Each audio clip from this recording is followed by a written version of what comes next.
इसलिए विचार एक बीज है, तो ये हमको सोचना है कि हमको बीज कौन सा रोपण करना है। कहीं ना कहीं घूम फिर के उल्टा विचार कोई ना कोई आ ही जाता है जो हमें निराशा की तरफ ले, उससे हम कैसे निजात पाए। कि आपसे वही आकर के मिलेगा जिससे आप किसी भी जन्म में किसी भी रूप में कभी भी मिल चुके हो। कोई प्रारब्ध शेष होगा, कभी छूटा हुआ तो पुनः आकर के मिलना हो जाता है। गुरु माँ श्री एक बार फिर से आपको कोटि कोटि वंदन प्रणाम। आनंद हो, प्रभु मंगल करें। गुरु माँ श्री इस बार का जो एक विषय है ना, बड़ा अलग है। अलग तो नहीं कह सकते, आज के समय पे मूल चल रहा है कि उसको सब मान्यता दे रहे हैं, यानी कि विचार। मतलब ये कहा जा रहा है कि हम जो भी करते हैं या जो भी सोचते हैं वो विचारों का ही परिणाम है। हमारे जीवन में जो भी होता है तो ये विचार किस तरह से हमारे जीवन में काम करते हैं, मैं जानना चाहता हूँ इस विषय में। जी देखिए, विचार एक बीज है। यदि हम जिस प्रकार का विचार अपने जीवन में रखेंगे, अपने मन में रखेंगे, अपने मस्तिष्क में रखेंगे, उसी प्रकार का भावना, उसी प्रकार की भावना हमारे मन में अंकुरित होगी और हम कर्म भी फिर उसी प्रकार के करेंगे। तो जैसे हम सोच रखेंगे वैसा हमारा विचार बन जाएगा। तो जैसा हमारा विचार बनेगा, हमारा व्यवहार भी उसी प्रकार का ही होगा। इसलिए हमको ये बहुत सोचने की आवश्यकता है कि हमारा विचार कैसा हो। यदि हमारा विचार अच्छा होगा तो निश्चित ही हमारा मन का बीज भी अच्छा होगा, अच्छा अंकुरित होगा, हमारी भावना भी अच्छी होगी। यदि हमारे मन का बीज अच्छा नहीं हुआ, विचार अच्छा नहीं हुआ, तो निश्चित ही उसकी हमारे मन की भावना भी अच्छी नहीं होगी। इसका एक सबसे बड़ा सूत्र ये है कि हम अपने मन में ये धारणा बना लें कि हमारा एक विचार हमेशा अपने पास हम ये रखें कि हम कभी भी किसी के विषय में कुछ भी गलत नहीं सोचेंगे। हम कभी भी, एक विचार है ये, आप इस विचार को धारण करिए कि कुछ भी हो जाए, जो व्यक्ति जैसा करेगा उसका वो कर्म वो भोगेगा, लेकिन हम कभी भी किसी के विषय में गलत नहीं सोचेंगे। ऐसा विचार मन में यदि हम लेकर के आएंगे तो हमारा सबसे पहले भला हमारा होगा।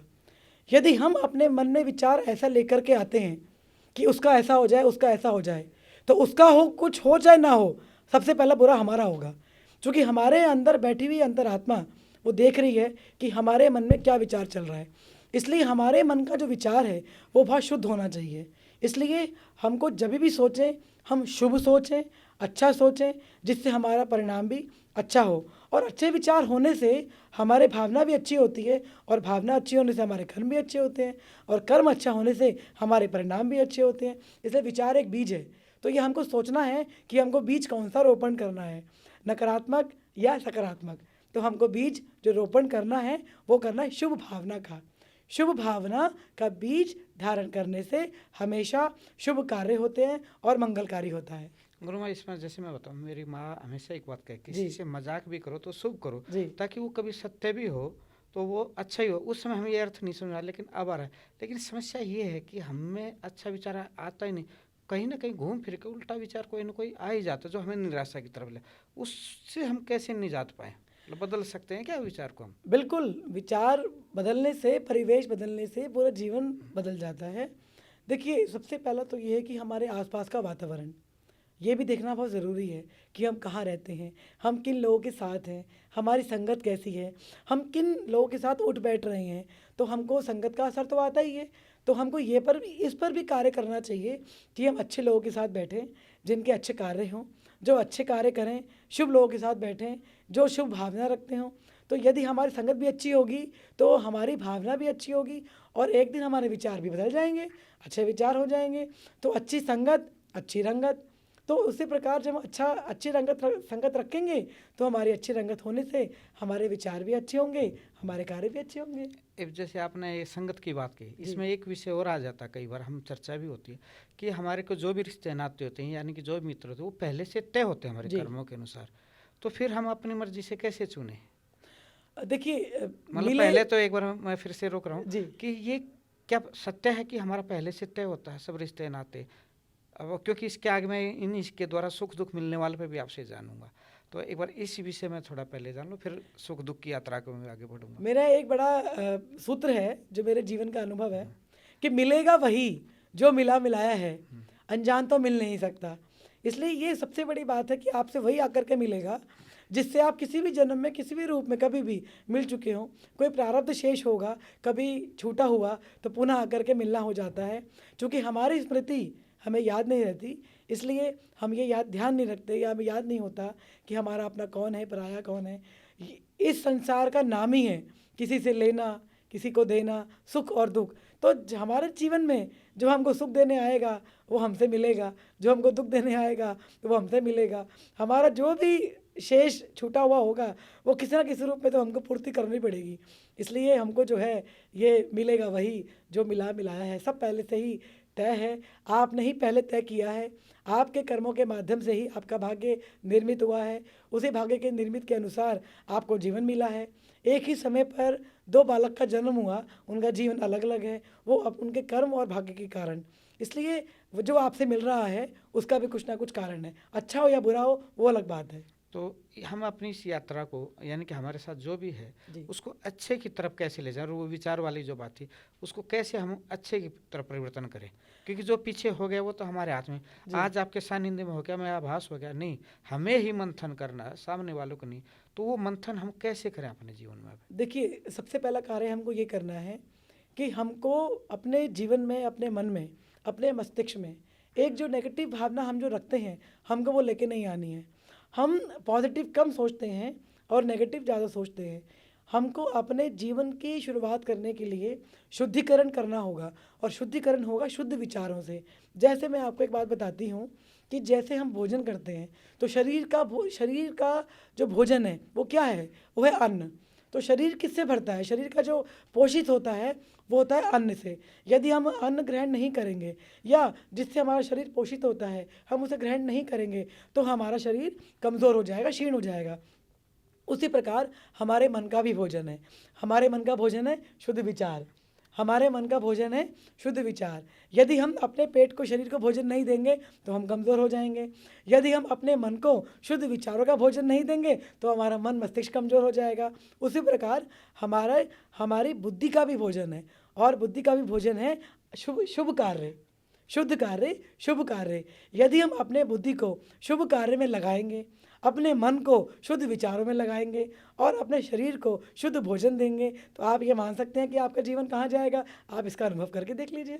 इसमें गुरु माँ, व्यक्ति के जीवन में तो चलो व्यक्ति बदलाव करने लगेगा, लेकिन आज हम जिस माहौल में रहते, परिस्थितियों में रहते हैं, मान लो मेरा अपना उदाहरण दे रहा हूँ कि मेरे सामने वाला तो अब सही विचारों पे आ गया, अपने परिवर्तन यात्रा, वो ये मान के चला कि मैं जो भी कर रहा हूँ हमारा पहले का संबंध और उसको सुधारने का, लेकिन मैं नहीं मान रहा हूँ, मैं विपरीत चल रहा हूँ, अपनी नीति चला रहा हूँ। तो ऐसी परिस्थिति में इंसान क्या करेगा, फिर उसको कैसे बचा जाए? देखिए, दो ही चीज़ें होती हैं, या तो कर लो या करने दो। यदि हम भरोसा करते हैं ईश्वर के ऊपर, किसी के ऊपर भी जिसको हम मानते हैं, किसी शक्ति की सत्ता के ऊपर यदि हमको भरोसा है और यदि हम अपनी जगह ठीक हैं तो हम क्यों चिंता करें कि हमारा क्या होगा? जो होगा वो आनंददायक होगा, अच्छा होगा। और यदि जिस प्रकार छोटा बालक होता है तो माँ हमेशा उस पर ध्यान देती है, उसको एक पल के लिए भी अपने आप से अलग नहीं करती। लेकिन जैसे ही वो बच्चा बड़ा होने लगता है माँ का ध्यान भी कम हो जाता है।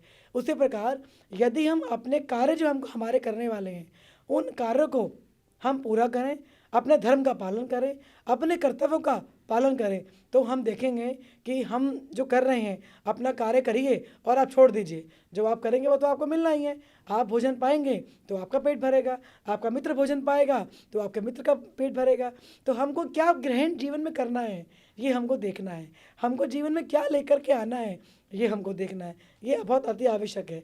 और परिवार को लेकर चलने के लिए सबसे प्रथम काम तो यही है कि हम अपने अपने धर्मों का पालन करें, अपने अपने कर्तव्य का पालन करें। जैसे एक माँ है तो यदि माँ का क्या धर्म है, माँ का क्या कर्तव्य है, उसको ये जानना चाहिए कि माँ का क्या धर्म है। ऐसे ही पिता को जानना चाहिए। तो यदि एक ऐसे ही पुत्र को जानना चाहिए। ऐसे ही आप जिस जिस जिस रिश्ते में हैं, जिस जिस रूप में हैं, यदि आप ये जानेंगे कि मैं इस रूप में हूँ तो इस रूप का क्या धर्म है, क्या कर्तव्य है। यदि मैं पुत्र हूँ तो पुत्र का क्या कर्तव्य है, यदि मैं पिता हूँ तो पिता का क्या कर्तव्य है। तो यदि हम अपने अपने कर्तव्यों का पालन करेंगे तो हमसे गलती होने की संभावना कम हो जाएगी। जैसा कि आप श्री योग साधना करते हैं तो मैं ये जानना चाहता हूँ हमारे दर्शकों को, उसके द्वारा मनुष्य कितना परिवर्तन कर सकता है अपने आप में? बिल्कुल परिवर्तन कर कि सकता है। उसमें मतलब एक और है कि खाली आध्यात्म यात्रा के लिए नहीं, सांसारिक यात्रा भी पूर्ण करने के लिए, सुख पाने के लिए, जो आज हर व्यक्ति की इच्छा होती है उसको बड़े से बड़ा पद मिले, ऐश्वर्य मिले, धन दौलत मिले, उसमें ध्यान साधना योग कितनी कारगर है मतलब आपके अनुसार? देखिए, चाहे अध्यात्म हो चाहे आपका सांसारिक जीवन हो, आप यदि किसी पद पे या प्रतिष्ठा पाना चाहते हैं, धन चाहते हैं, कुछ भी चाहते हैं, तो आपको सबसे पहले उसके लिए करनी पड़ेगी मेहनत, और मेहनत सही दिशा में हो। तो ये आपको पता होना चाहिए कि हम जहाँ मेहनत कर रहे हैं क्या वो दिशा ठीक है। ऐसा तो नहीं है कि हम जहाँ ऊर्जा लगा रहे हैं वो हम सही जगह नहीं लगा रहे हों, और एक समय के बाद हम सोचें हमने इतना समय निकाल दिया और हमें जाना यहाँ था और हम यहाँ पहुँच गए, तो हमारे मन में एक नेगेटिव भावना आएगी। हम हमें लगेगा कि भाई हमारा समय व्यर्थ हो गया। हमें ये जानना कि हमारी दिशा कौन सी है। यदि हम ये चाहते हैं तो हमें ये पता होना चाहिए कि हमको जाना कहाँ है, हमको करना क्या है, हमारा लक्ष्य क्या है। अपने जीवन में एक लक्ष्य का आप निर्धारण करिए कि हमको, फिर उस पर काम करिए। यदि आप उस पर काम करेंगे तो आप देखेंगे कि आप उस पर चल रहे हैं। इसलिए हमको एक दिशा तय करनी बहुत ज़रूरी है। नहीं, मेरा एक विषय इसके साथ से ये भी था, आपके सानिध्य में अगर कोई आता है जी, तो उसके जीवन में कैसे कितना परिवर्तन आएगा, आपके द्वारा जो सूत्र विधि हैं जो आपकी जी। दीक्षा है उसके विषय में? तो उसके लिए तो क्योंकि आपको मैं मेरे जानता हूँ पास, आपके पास कुछ गुप्त सूत्र हैं, गुप्त विद्या हैं। माता श्री मैं चाहूँगा उनको संसार में दे, लोगों का कल्याण करे, क्योंकि आप बचते हैं भीड़ भाड़ से, क्योंकि बचते आए हैं। ये है कि आप कैसे मतलब आएंगे जी? देखिए, आप ध्यान साधना के बिना तो कुछ है ही नहीं। आप कुछ भी करेंगे आपको ध्यान चाहिए, ध्यान ध्यान से करना, ध्यान से जाना। ध्यान का शब्द आप दिन में 25 बार का आप प्रयोग करते होंगे। कभी विचार किया आपने कि ध्यान का वास्तव में अर्थ क्या है? ध्यान तो बहुत ऊंची अवस्था है। ध्यान के बारे में तो बात करना, ध्यान एक ऐसी अवस्था है कि जहाँ केवल आप हैं और कोई है ही नहीं। जब ध्यान, मैं और मेरा ध्यान, जब दो, अभी दो हैं, मैं और मेरा ध्यान, जब केवल ध्यान रह गया तो मैं तो रहा ही नहीं ना। तो इसलिए ध्यान तो बहुत ऊंची अवस्था है, उसके लिए आपको चाहिए अभ्यास। उसके लिए आपको अभ्यास करना पड़ेगा, और अभ्यास ऐसे नहीं होता। जीवन युगों युगों निकल जाते हैं, पूरा जीवन निकल जाता है। आपको अपने आप को औरों से अलग करने के लिए ध्यान के मार्ग पे आपको आना ही चाहिए और आना ही पड़ेगा। ध्यान आपका जीवन बदल देगा। ध्यान के बिना कुछ है नहीं। आपको चाहे पद चाहिए, प्रतिष्ठा चाहिए, धन चाहिए, मान चाहिए, सम्मान चाहिए, प्रेम चाहिए, यदि आप अपने जीवन में ध्यान का आगमन करते हैं तो आप किसी भी कार्य को, किसी भी रिश्ते को प्रेम पूर्वक निभा पाएंगे और पूर्ण रूप से कर पाएंगे। यही ध्यान का महत्व है, यही ध्यान की शक्ति है। अभी जैसे विचारों की यात्रा से इसमें एक अहम प्रश्न अक्सर आता है, पहले भी आपके पास है होगा, आज भी, कि अक्सर कुछ लोग पूजा पाठ ध्यान करते हैं, उनका मन भटक जाता है। तो वो मन न भटके इसके लिए कुछ विशेष विधि और उसका कारण भी एक बार थोड़ा जानना चाहिए कि अक्सर मन उसी समय क्यों भटक जाता है? देखिए, मन ना भटके तो उसके लिए आप तो एक ही कार्य करिए कि जीवन में अपना एक ही इष्ट रखिए। आप जिस इष्ट को मानते हैं आप उसी की ध्यान साधना कीजिए। हमारे यहाँ तो कहते हैं भाई आप इसको नहीं समझिए तो आप उसको वहाँ चले जाइए, वहाँ नहीं जाइए तो आप वहाँ चले जाइए। मेरा अनुभव ये कहता है कि एक बार आपने जिसको अपना मान लिया तो मान लिया। अब लगन तुमसे लगा बैठे, जो होगा देखा जाएगा। तुम्हें अपना बना बैठे, जो होगा देखा जाएगा। जीवन में इष्ट एक रखिए। जीवन में यदि आपके जीवन में इष्ट एक होगा तो उनके जो शक्ति हैं, उनका जो प्रारूप है आपके जीवन में आएगा। जैसे आप यदि हनुमान जी की उपासना करते हैं तो हनुमान जी का गुण क्या है आपको पता होना चाहिए, वो गुण आपके अंदर आने चाहिए, वही आपको परिवर्तन करेगा। यदि आप शिव जी को मानते हैं तो शिव जी का गुण क्या है वो आपके जीवन में आना चाहिए। यदि आप माँ को मानते हैं तो माँ के जीवन का गुण क्या है वो आपके अंदर आना चाहिए। यदि हम किसी की भक्ति करते हैं, उपासना करते हैं, ध्यान करते हैं, चिंतन करते हैं, तो हमारे अंदर उसके गुण भी आने चाहिए, तभी हमारी भक्ति परिपक्व होती है। गुरुमा श्री विचारों की शुभ यात्रा में आपसे एक सूत्र विशेष जानना चाहता हूँ कि हमारा एक विचार परिवर्तन कैसे मतलब सही हो, इसके कोई विशेष विधि, कोई योग मुद्रा या किसी भी एक सूत्र के रूप में? जी, ध्यान में जब आप जाएंगे और ध्यान में आगे बढ़ने के लिए, ध्यान की शुरुआत करने के लिए मैं आपको एक मुद्रा बताती हूँ, आपने देखी भी होगी। ये भगवान शिव में भी ये मुद्रा होती है।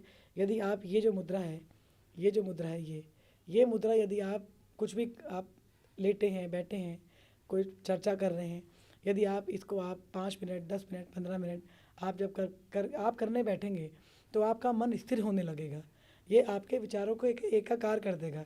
स्थिर मन करने के लिए आप इस मुद्रा का आप प्रयोग कीजिए, आपको बहुत आराम आएगा और आपको आनंद मिलेगा। माता जी बहुत सुंदर मतलब अपने मार्गदर्शन विचारों का। आपसे मतलब फिर से एक भेंट करेंगे और कुछ सुंदर अच्छे विषयों को लेकर। बिल्कुल। और क्योंकि मैं चाहता हूं कि जैसे हमारे जीवन में आपके सानिध्य में आने से हमारे दर्शकों पर भी जैसे आपकी मुस्कुराहट, आपका ऑरा है, वो सब पर प्रभावित हो माँ गंगा की तरह। बिल्कुल। इसी शुभकामना के साथ आपको हर हर गंगे हर हर वंदन गंगे, प्रणाम। हर हर गंगे। आप हमारे संत वाणी चैनल को सब्सक्राइब करें, वीडियो को लाइक करें, शेयर करें और हाँ, बेल आइकन पर क्लिक करना बिल्कुल ना भूलें ताकि हमारी किसी भी वीडियो की सूचना सबसे पहले आपको मिले।